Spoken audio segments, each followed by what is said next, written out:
Hey everybody, what's going on? Thanks for swinging by. I sure do appreciate it. If this is your first time with the channel, my name is Mark. Oh, hi Mark. Welcome to Fit and Fire. Let's get into this video. This time we're going to be looking at another battle rifle. It's more specifically the FAL, or at least a variant of it. Specifically looking at the IMBEL FAL. And this is an iconic rifle for a lot of reasons that I never really quite understood. But essentially, this was the first battle rifle for NATO, or the North Atlantic Treaty Organization. Now, this particular one is a Brazilian-made IMBEL FAL, and this has been loaned to me by a good friend of the channel, Luke. Thank you so much for letting me borrow this and test it out. Full disclosure, I didn't put a whole bunch of rounds through this. I wanted to respect the fact that this was, or is, a bit of a family heirloom to my friends, and I just wanted to make sure that I took care of it and respected it as much as I possibly can. I do know that there was one magazine that was given to me that was not the best, so I used it kind of as my reloading magazine so I could kind of fling it and not have to worry about damaging or dinging up any of the magazines while I was out at the range. So I just want to get that out of the way before we get into the video any further. And this is a very interesting example of an FAL. As you can see, there are some differences for this for sure. Now, before we get into the video any further, I'm going to need your guys' help on identifying some of the different things. We'll talk about that as we get through this video, but I also want to take a break for this channel's sponsor. All right, guys, you know that I'm not going to do an ad read unless I like, and most importantly, use the product, which is why today's sponsor is Vertex. I've been a longtime fan of the cutback tactical pants that I've worn through many workouts, competitions, training courses, and just everyday wear since 2020. Vertex now has the Defiant jeans that is not only a new favorite of mine, but also my camera guy and podcast co-host, Hefe Actual. But hands down, my new favorite go-to is the Delta Stretch 2.1 pants due to its common appearance, yet rugged construction, awesome for work or play. Vertex is also known for their EDC fanny packs, backpacks, and gloves. The Assault 2.0 gloves are the ones that I'm absolutely loving at the range right now. Take 15% off your entire order by using code FITANDFIRE. You heard me correct, 15% off when you use the code FITNFIRE at checkout. It's a great way to tell Vertex I sent you while getting some great gear. Link and code in the pinned comment. Go check it out. All right, guys, I really do appreciate you guys hanging around for that. You know, again, love those guys, and if you're interested in jumping in on that discount code, by all means do that. It's a great way to support the channel. Okay, so let's dive back into this again. IMBEL FAL, and the FAL was essentially the first battle rifle for NATO, more specifically for the German border patrol of all different units that could have been out there. This was developed and then sent off to them. They sent about a few thousand rifles to the German border patrol, not only for them to field it, but also to test it to see if it's something that the newly stood up Bundeswehr, or German army, would want to capitalize on this new design of a rifle. They initially did. They went ahead and purchased 100,000 rifles for the German army, and unfortunately for FN, the Germans wanted complete control of this rifle. They wanted all of the licensing, they wanted to build it themselves, and Belgium was like, nah, fam, we're not doing that. You overran us twice in less than 50 years, and we're not going to give you the plans to allow you to do that again. So FN declined, and because of that, the Germans then changed their gaze upon the FAL, or what they would call the G1, over to the HK SETME rifle, or what they would then call the G3. We've already talked about the PTR 91, very similar rifle to the G3, but needless to say, FN did lose one country because of that issue. However, there have been a number of different countries that have picked this rifle up as their battle rifle in the mid 20th century. As far as, you know, Canada with their C1, you had Australia with their L1A1, you've got the STG-58, and the Americans even looked at this with their T-48, I believe. Correct me if I'm wrong. But we didn't, we ended up deciding to go with the Springfield M14 instead, because America, I guess, we just got to do things differently. So there is a quick and dirty rundown of the history behind the FAL. We also see a lot of FN surplus parts kits coming into the United States, and the IMBEL receivers were ones that were sought after to complete those builds. So let's do a quick overview of everything going on with it, starting off with the muzzle. Now, this is going to be very similar to the T-48. Again, I believe that's the name of the American version, but they did have this very enhanced, robust muzzle device on the end here. However, normally you will see a pronged flash hider at the end of this, and this does not have that. And I believe that has to do with this being either produced or imported into the United States during the assault weapon ban, maybe. Not exactly sure when this particular one was made. However, it was imported into the United States by the PARS International Corporation out of Louisville, Kentucky, and it has a BZ prefix to the serial number. So yeah, very interesting rifle to say the least. However, again, prong flash hider on the end of here has been cut off.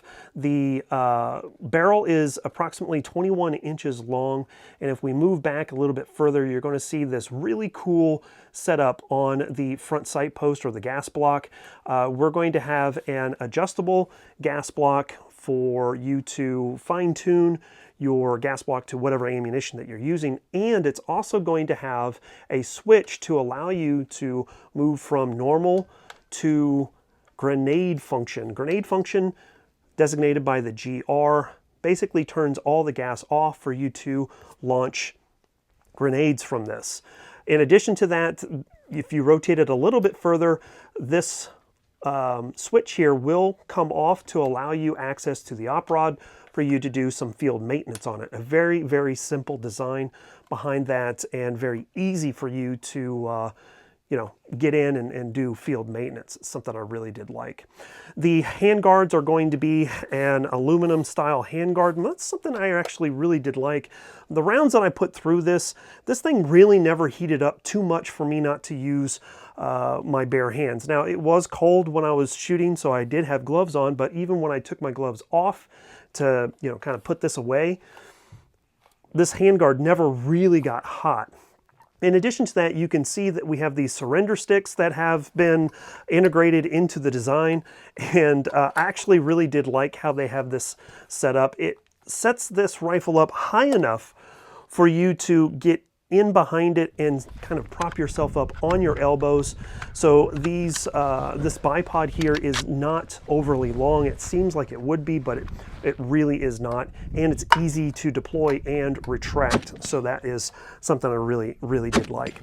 Now, one of the things that distinguishes this rifle from the G3 is the receiver. Not only the upper, but the lower receiver as well. This is not going to be stamped. This is going to be a forged receiver. So this is going to be quite a bit heavier than the G3 or the PTR 91. And I'm not too mad about that. Yeah, heavier rifles really suck, you know, when you're on a ruck march, or, you know, patrolling and you're just kind of on guard duty or something like that.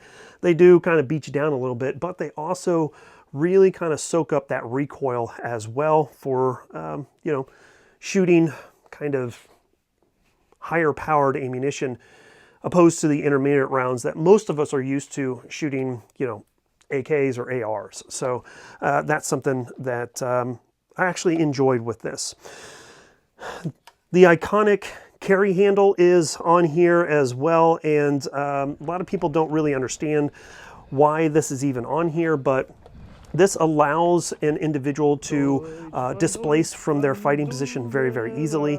They don't have to get up on their, you know, knees and try to pick this up and then stand up and run. They can just jump up onto their feet, grab this by the carry handle and go, and then find a new fighting position as quickly as they possibly can. The magazine on this is really cool because they have all of the controls integrated right here, which I thought was really, really awesome. FN really put a lot of thought into this, even in the 1950s. Not only do you have the charging handle right here, that makes it very easy for you to actuate the action on this, but you also have a push lever that you can easily get to with your index finger to release a magazine, the rock and lock of a new magazine, and then you also have a bolt release right here that allows you to drop that bolt or run the charging handle. You could do either one. They're really close to each other, so it really won't matter too much. So that's something I also really, really did like. In comparison, the G3, you had to open the action by pulling back on the op rod and locking it into position, removing the magazine, put the new one in, and then you get the HK slap on that, whereas this one, all of this is contained in this small little area.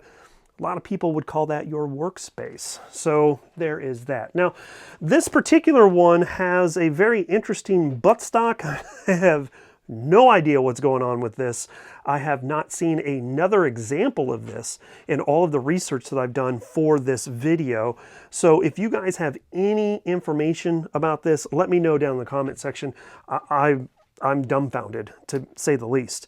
So one thing that I will say is because of this kind of modernized thumb hole stock, it does impede my ability to really get in on this safety lever here. I can, but this bar right here kind of prevents my wrist from getting in there and really kind of breaking that grip to easily actuate the safety lever. Naturally, we have safe, we have E for fire, and then D is going to be your giggle switch for those of you that has a post sample. But I really do like the fact that IMBEL did keep those letters the same as the German versions. So there is a quick and dirty rundown of this particular rifle. And let me tell you, I had a lot of fun shooting this. I will say though, this has been a bit of a interesting ride.